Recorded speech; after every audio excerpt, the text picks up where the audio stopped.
Hello, fellow Eagles. Thank you for joining us for this special Black History edition of Wellness Wednesday, Your Health Matters. I have two great individuals from the Department of Health, Leon County, here to share some information about STIs and HIV/AIDS with you all. So we have Ms. Jennifer Cox and Mr. Robert Wilson here from the Department of Health to talk to you more about what they do and how you can stay safe.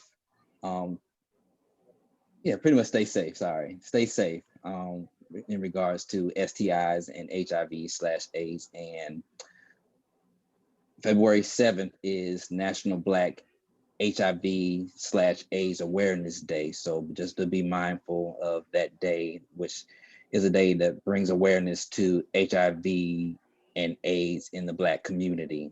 So they'll also touch on that as well. So at this time, I'm gonna turn the Zoom screen over to Mr. Wilson.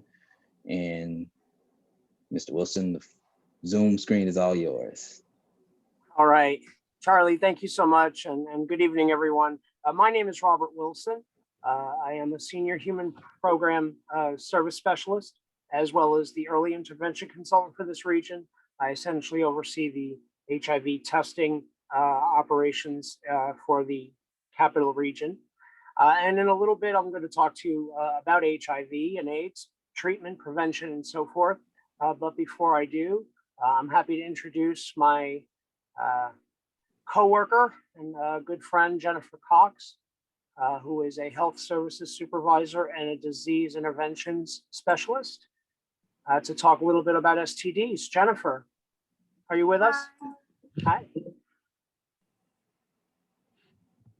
It's all yours. Okay, well, again, my name is Jennifer Cox. I am a health service supervisor / disease intervention specialist. I've been with the health department now a little over 16 years. And we're going to talk a little bit about STIs, correction. What you know about that? The only sure way to avoid sexually transmitted diseases is to practice abstinence. That includes vaginal, anal, oral, and digital sex. Next, if abstinence is not possible, the next best way to avoid STDI, I apologize, I'm so used to saying STIs and reduce risk of pregnancy, is to practice safe sex. Next, STIs are sexually transmitted infections which are passed through forms of sexual contact, also known as STDs. Ways to pass them is penis to the vagina, anus, oral sex, anal sex, and fondling, which is digital sex using your fingers or toys. Types of STIs are gonorrhea, chlamydia, syphilis, HIV, AIDS, herpes, HPV, and others. With gonorrhea, the possible side effects can be heart disease, sterility, blindness, arthritis, kidney damage, meningitis, and strictures in the urethra. Gonorrhea symptoms in male normally consist of discharge from the penis. It could be thick, milky white, yellowish, or greenish, sometimes burning when you urinate, and quite possibly no symptoms at all. In females, sometimes they experience painful urination, abnormal uterine bleeding, pain during sex, but most of the time are asymptomatic. And chlamydia is caused by bacteria. The incubation period is 2 to 3 weeks, transmitted person to person, and may also be asymptomatic. Within my job, we often tell people that it's referred to as a silent disease because most people don't know that they have it. Symptoms in females can be an abnormal vaginal discharge or pain during sex. And males can be a discharge from the penis, could be runny or whitish, and burning upon urination. Some statistics with chlamydia, you can see it tends to average higher in Blacks, non-Hispanic, age 16 to 35. We were on a trend higher in 2017, but as you can see, 2019, our numbers have decreased.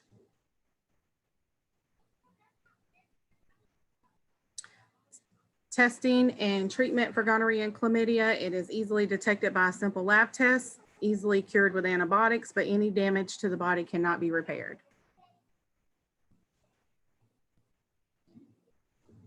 Symptoms, common symptoms of syphilis is the primary stage. It occurs in males and females. A painless sore can sometimes be present. The sore may be located on the genitals, lips, anus, or other areas of direct contact. The sore will last 1 to 5 weeks and will go away without treatment. Primary syphilis is highly infectious and easy to pass on. You can see there, it's okay. I was just going to say, you see there to the right, those are some pictures of different lesions on different areas of the body.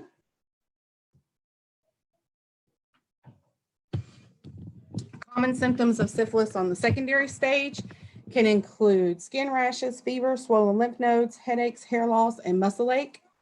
The rash may be on the palms of the hands, bottom of the feet, or any part of the body. The rash can last anywhere from 2 to 6 weeks, average of 4 weeks. Symptoms go away without treatment, but the person will still have syphilis if not treated, and the person may be able to pass it on.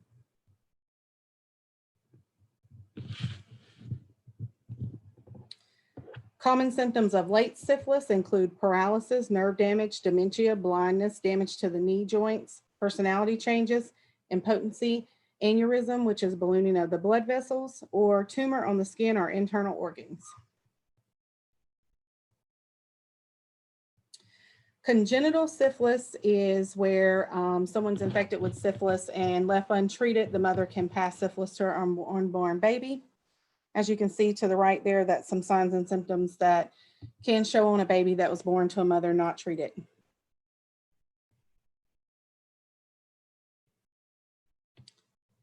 Again, that's more pictures of infants born with congenital syphilis. Testing and treatment for syphilis. Easily detected by a blood test and can easily be cured with antibiotics, but any damage done to the body cannot be repaired.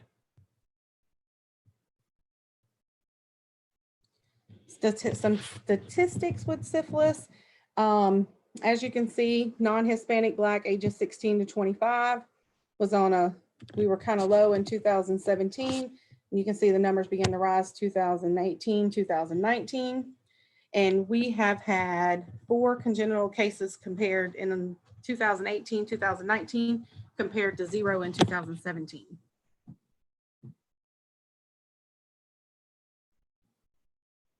Common symptoms of genital herpes in males and females. The symptoms may include single or multiple fleshy growths around the penis, anus, vagina, urethra, buttocks, thighs, mouth, or finger. They may include itching, bleeding, burning, and pain, swollen lymph nodes, muscle aches, headaches, fever, and difficult urination. The symptoms may reoccur from time to time. On an average, symptoms can occur approximately 5 times a year. There are 2 common kinds of herpes, and both are caused by a virus. Herpes 1, also known as cold sores, fever blisters, and herpes simplex 2, which is genital herpes, and it says incubation period can be anywhere from 2 to 7 days.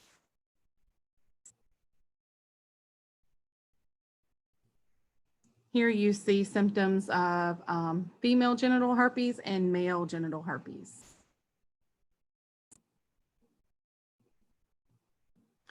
Infants born with congenital herpes can lead to the baby being death within a baby sometimes. And this is pictures of babies born with herpes. If not treated in adults, genital herpes may cause stress and pain and is lethal to neonates, which is unborn children. Testing and treatment for genital herpes can be detected by culturing the lesion. Symptoms can be treated with prescribed medications. Herpes cannot be cured. You can still spread herpes even if you are taking the medication.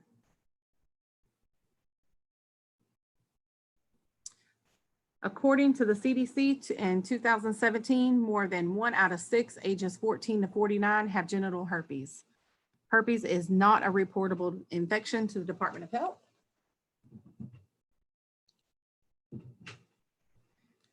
Human papillomavirus, commonly called genital warts. Human papillomavirus is also known as venereal warts.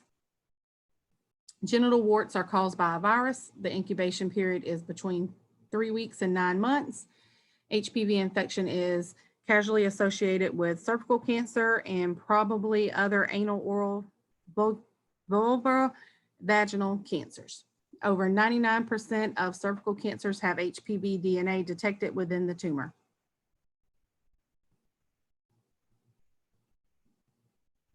Here you see pictures of male and female genital warts.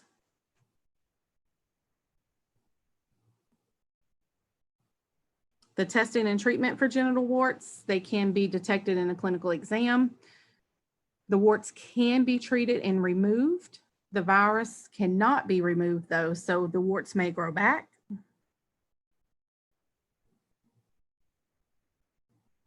Complication of genital warts, it may destroy body tissues around the genitals and anus, and it may lead to cancer of the cervix in women.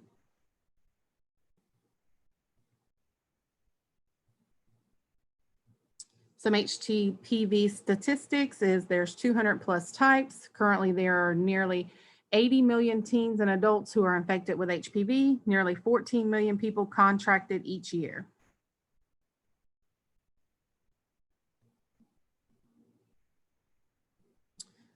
There's a vaccine for HPV.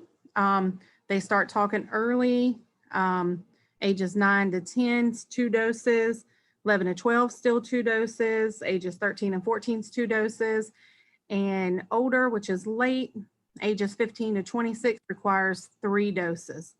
About 80% of people will get the HPV infection, and recommending the HPV vaccine for all 11, 12-year-olds can protect them long before they are ever exposed. CDC recommends 2 doses of HPV vaccine for all adolescents ages 11 or 12 years old.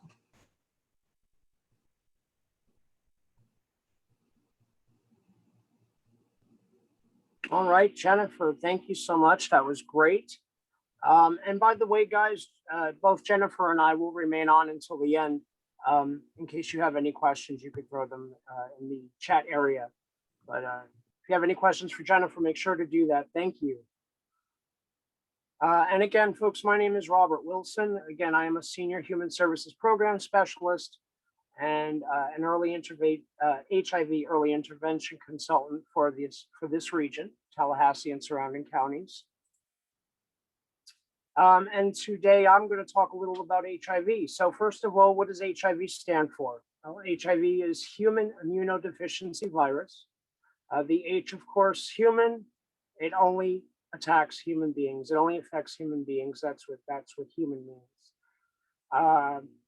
Immunodeficiency is essentially the failure of the body's immune system to work properly. And of course, a virus, being one of its characteristics, is that it is incapable of reproducing by itself. So HIV can lead to AIDS. There is a difference, however. We should first know that AIDS stands for acquired immune deficiency syndrome. Acquired means from being passed on from one person to another. I, immune system, the body's defense system against disease. Deficiency, or a lack of or shortage. And finally, syndrome, a combination of symptoms and diseases.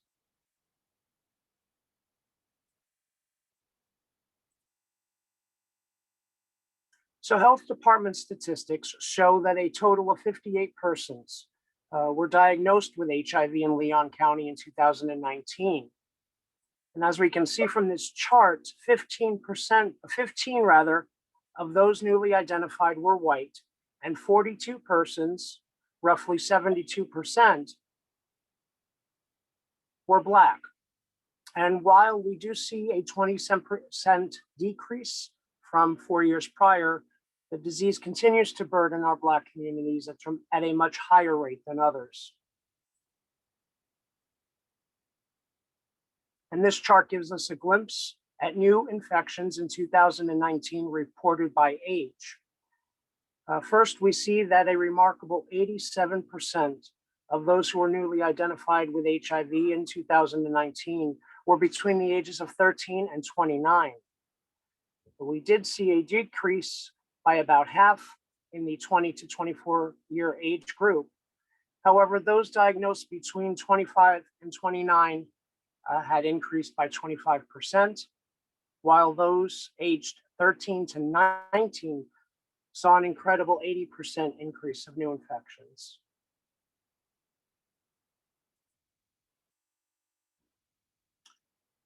So symptoms of HIV, they vary from person to person, and in many cases, the infected person may not experience symptoms for the first few months. These symptoms are flu-like and may include fevers, headaches, fatigue, and even swollen glands.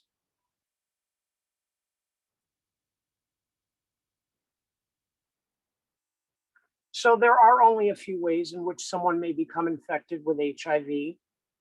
Unprotected or condomless sex is the most common means of transmission. HIV can also be passed from mother to baby at birth if the mother is not treating or is unaware of her HIV status. Thanks to advances in medications, mothers who live with HIV can give birth to an HIV negative child if the mother is treating the infection. However, an HIV positive mother should never breastfeed. Sharing needles or needle equipment is the second most common means of an HIV transmission in our state. And finally, HIV can be passed on from contaminated blood transfusions or organ transplants. However, these cases are extremely rare today, as blood and organs are now tested before being placed into another person.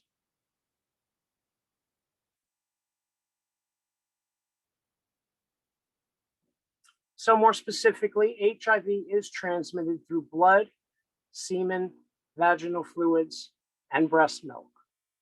Further, it can take someone up to 3 months to seroconvert to HIV positive. This period is known as the window or latent period. This is especially important to know when talking about rapid testing, by the way. An HIV rapid test detects HIV antibodies, and it can take as long as the window period, about 90 days, to detect this in a blood sample.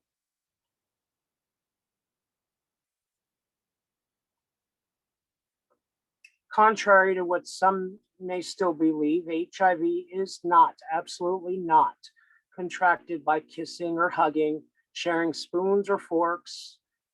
It's not contracted through insect bites, toilet seats, bathrooms or showers, sneezes or coughs, sweat, and so forth.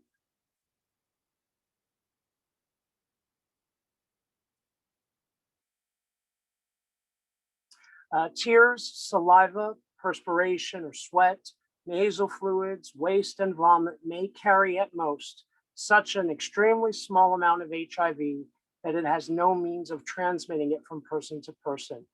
These fluids do not transmit HIV.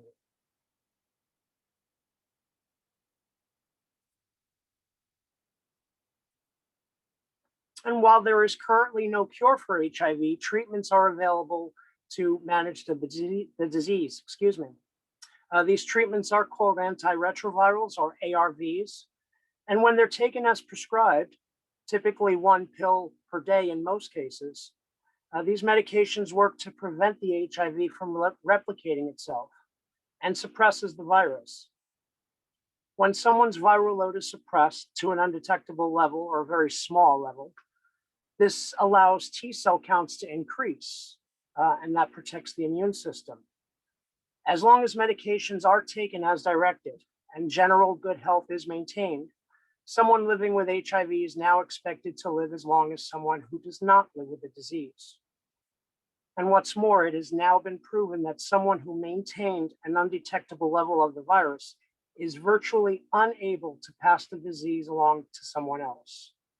U equals U, or undetectable equals untransmittable. It means just that.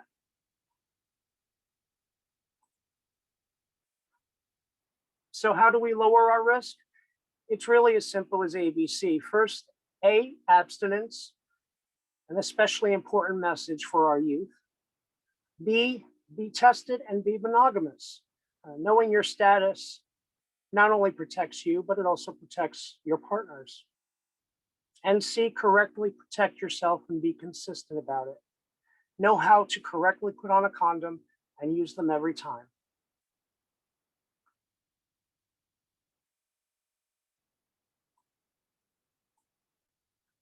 When we talk about prevention, we're also talking about PrEP, or pre-exposure prophylaxis. Pre or before exposure, coming into contact, and prophylaxis, preventing an infection from occurring.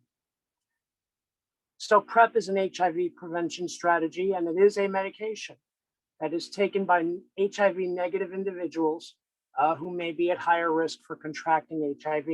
Who are we talking about? We're talking about maybe folks who are still using drugs. We are talking about folks more so involved with somebody who may be HIV positive.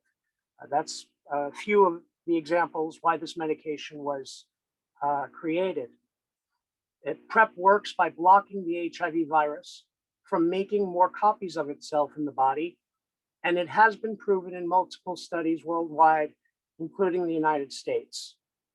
By the way, PrEP is available in all 67 county health departments. So if anyone out there may find a need for it, please make sure you reach out to us.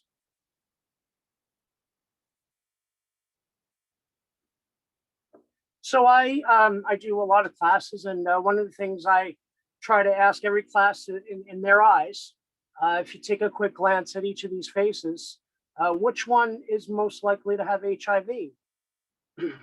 And if people are comfortable enough answering, they will, but really in essence, every one of these persons are likely to have or may be exposed to HIV.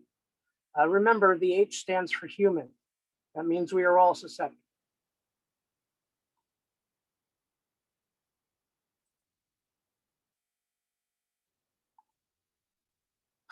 And finally, here are a few familiar faces who have lived or continue to live with HIV. Ryan White, who was infected through a blood transfusion in 1994. He was 13 at the time.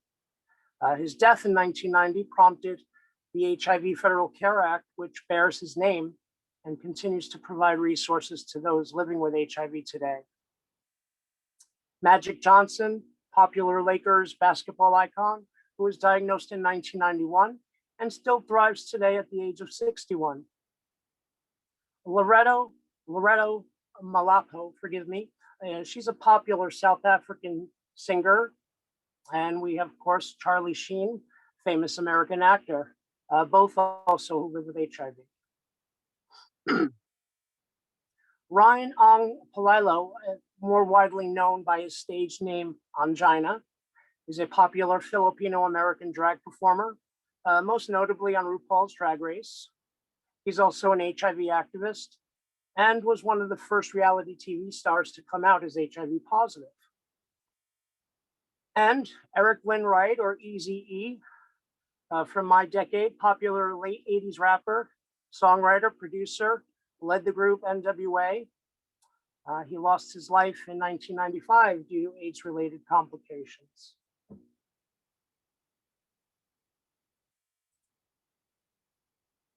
And with that, folks, we wrap things up.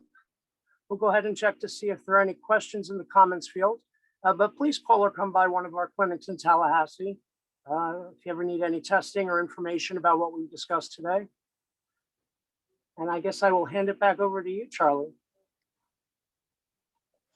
Thank you, Jennifer, and thank you, Robert, for that information. I guess I should have did a disclosure about the graphic visuals that you may have seen. So please forgive us.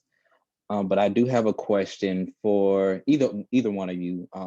So, a lot of our students aren't here in Tallahassee, or not here in Tallahassee, but at their home cities or states. How can they find out where their local health department is located? That's a good question. Really, I mean, nowadays everyone's using Google. I would simply, Google local health department wherever you are, and that typically works the best. I've navigated a few different offices in the health department, and Google has always gotten me there. So that would be that would be the recommendation. Yes, there's a county health department everywhere within the state. Okay, thank you both for that information. Question for you, Jennifer. So we know college age students, they're away from home and they want to have fun. The question is, knowing their status, how is there a recommended number of times that someone should get tested just to make sure they don't have any STIs? The best thing to do is use protection. Make sure you test. Some people test every 3 months. Some people test every 6 months. It all determines on what they do because only they know. It's hard to tell someone a blanket statement how often you should test when you don't really know what the activity is. But most importantly, what we're leaning towards now is if you're having a lot of sex, unprotected sex, PrEP. It's offered. You can call the county health department where you live, and it is there, which can prevent you from getting HIV, but it doesn't cover gonorrhea, chlamydia, syphilis, so you still need to use condoms. Thank you for that. Staying on the STI conversation, I know how important it is to know the status of a potential partner. But stress how important it is that you should always, encourage before you even decide to go to the next stage with an individual. Not say your concerns, but you're wanting to know that we're both adults and this is a conversation that we need to have and not just run off of impulse and feelings in the moment. The importance of knowing the status of not just yourself, but your partner if you're looking to go to that next level. My recommendation whenever I talk to my clients is always to tell them before you have unprotected sex with your partner to always test. That way you know your status before. And then if there's ever a doubt, use protection. Sometimes we think people are faithful. That's not always faithful. So even though you test, if you're not 100% sure in your relationship, you should still use protection. Okay. Another question that came around was, I don't know, so that's why I'm asking the experts on the call. So is it true that individuals may be allergic to latex and so that's their excuse of not using protection? I mean, you can use it as an excuse, but it's not a valid excuse because we have non-latex condoms that are available and they're free at the county health department. Thank you for that. And so please be mindful and aware that there are non-latex condoms out there. So please, and they're free for you through the Department of Health here in Leon County. So make sure if you don't want to purchase them, visit the local health department to get some free non-latex condoms because that's not an excuse. And it goes back to knowing your status. And if you're an adult and you want to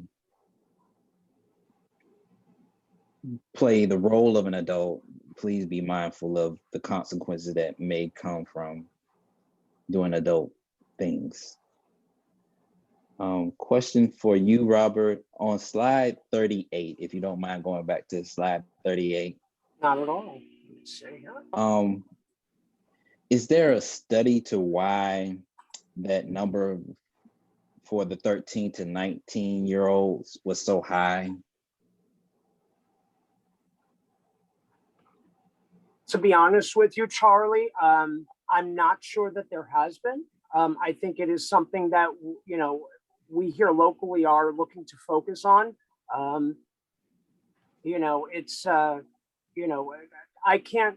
still new to this region, but I've worked over out of the other the area just west of us out of Panama City. And I do know that In some counties, some counties are laxed about talking about alternatives to abstinence. Kids are young. They're probably not talking about it at home, not the most comfortable conversation to have with mom and dad.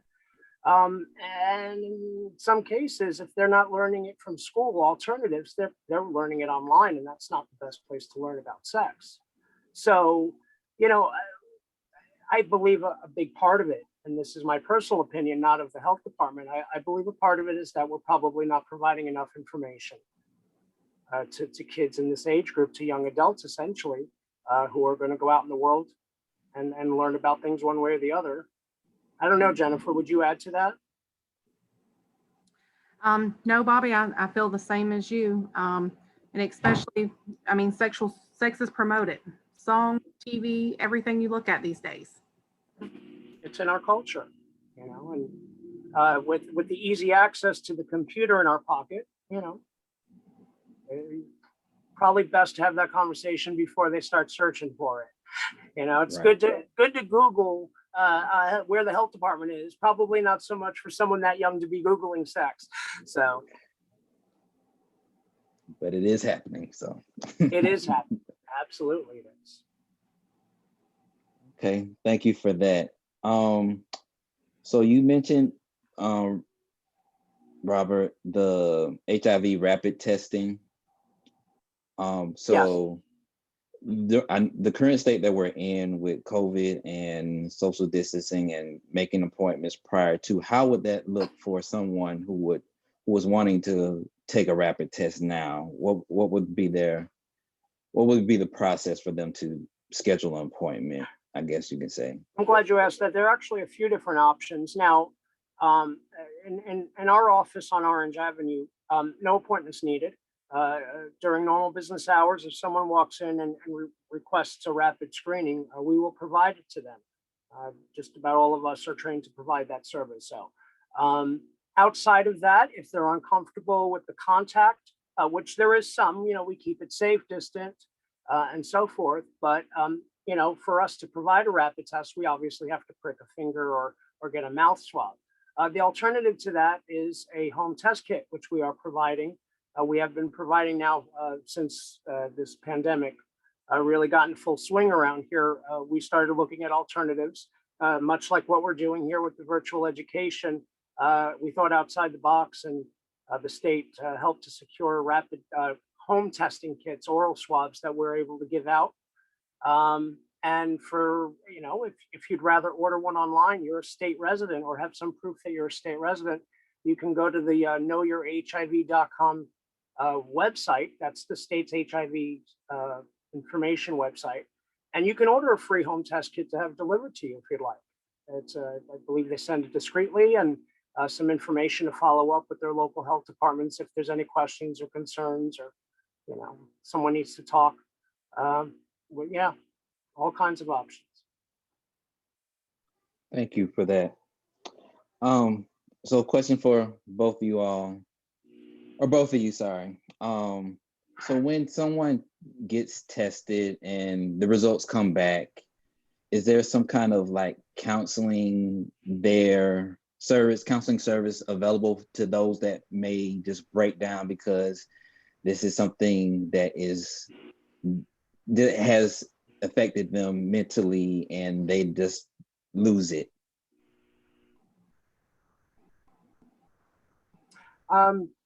Yeah, well, absolutely. We're definitely not going to just provide that information and say best of luck. We're trained counselors.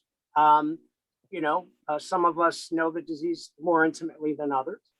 And we're going to make sure that you understand everything you need to understand about the disease, and more importantly, link you to whatever services you need to help get back on your feet and live a healthy life. There are all different kinds of situations that occur, and I know Jennifer and I have both seen all kinds of responses. But we sort of take them as they come, and we navigate with folks until they're in a better state of mind, and help to get them to live a healthier life. So absolutely, from A to Z, we make sure everything is covered so they can get back on their feet and live life again. Okay, it's good to know. I don't have any Jennifer, did you have more. anything to add to that? No, Bobby, I mean, you're absolutely right. Once someone tests positive, they start with us, the disease intervention specialist. We follow up with them at least twice. Then they move to a linkage to care that follows up with them, ensures that they stay in care. They are given all the knowledge as far as the disease, the process, the different programs that are available to help them. And then we're always a phone call away.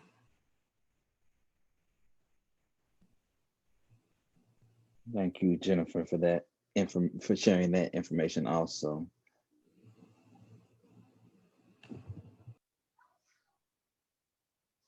We don't have any more questions coming in, so I'm going to say that this has been very informative and educational for the student body to know that this is a serious matter, not just to the Black community, but to all races. And the know your status is very important.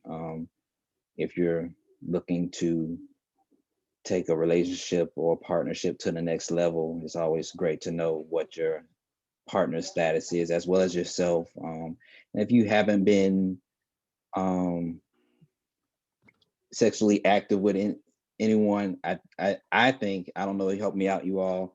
I think it's great to still check know your status as well, so that you are on up and up, taking care of yourself. Self-care is always important.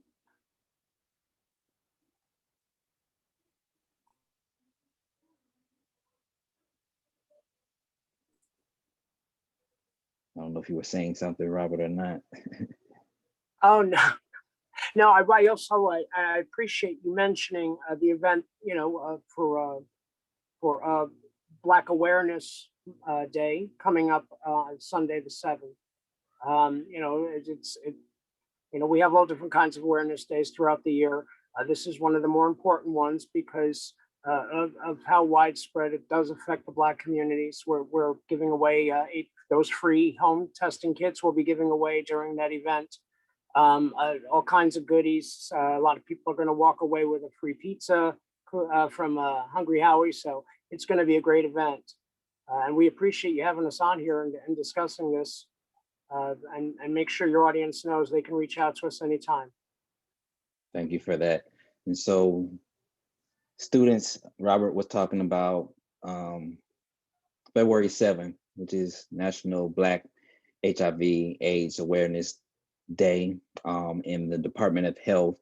And once I get that flyer information, I provide it to you all. They're doing a awareness day. Where's the location at, Robert? Oh, yes, I'm sorry. It'll be located at 872 West Orange Avenue. That's the Richardson Lewis Health Complex, where our office is located, as well as Neighborhood Medical Center. It's going to be a drive-through event, but there'll be an area in case people walk up as well. So from, I believe it's 2 to 4. Okay. So like you said, it's an awareness day to educate and bring awareness to HIV and AIDS in the Black community, and also at the same time get you some goodies and pizza. But yeah, make sure if you're available or interested in learning more about this awareness day, or just HIV, AIDS, STIs in general, reach out to your local Florida Department of Health, or if you're not in Florida, reach out to your local state Department of Health and get more information to stay in tune to what's going on outside of COVID, because these are viruses, infections, diseases that are continuing to grow beyond COVID and beyond COVID. So please make sure you stay in tune and aware of what's going on. Other than that, I want to thank you all for your presentation, taking the time out of your evening to join us for our Wellness Wednesday, the evening edition for this month. If you have any students, if you have any questions, their office information is on the screen. you can easily contact me for their email addresses if you want to reach out directly to them and other staff at the Department of Health. But I want to thank you all again for taking your time out this evening to learn more and get educated and bring awareness to health concerns in the Black community. Next Wednesday, we will have, I should know this by heart, I want to say Appalachia Center to talk about mental health, mental care. So next week, same time, same Zoom link, mental health awareness, mental health care, and within the Black community. So if you don't have any closing remarks, we're going to wrap this meeting up. And I thank you again for joining us.